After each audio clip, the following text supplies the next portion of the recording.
అందరికీ నమస్కారం. ఈరోజు మధ్యాహ్నం సుమారు 3 గంటల ప్రాంతంలో రాబడిన సమాచారం మేరకు హాస్పిటల్ ఏరియాలో ఈ గ్యాంబ్లింగ్ గురించి రేజ్ చేయడం జరిగింది. దాంట్లో ఒక 16 మంది అంతర్వాహక యాప్లు మనకు పట్టడం జరిగింది. 73,540 రూపాయలు అమౌంట్, 13 సెల్ ఫోన్లు, 3 మోటార్ సైకిల్ ఉన్నాయి. వీళ్ళు నంద్యాలనే కాకుండా చుట్టుపక్కల పల్లెలు వచ్చి ఆపుతున్నారు. అది ఏమైనా ఆర్గనైజర్ అనేది కోణంలో కూడా మేము విచారిస్తున్నాము.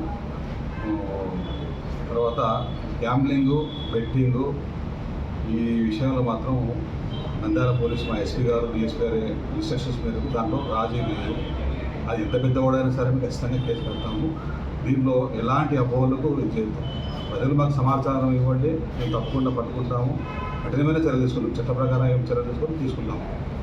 మీడియా మిత్రులు కూడా నా విన్నపం ఏమంటే మీరు మాతో మాట్లాడి మేము ఏమన్నా అంటే మీకు తెలపడంలో కొంత అటు లేట్ కావచ్చు, కానీ దీంట్లో వీడియో రికార్డింగ్ చేయడం జరిగింది. 80% కూడా దీంట్లో గోల్మాల్ చేసే అవకాశం లేదు.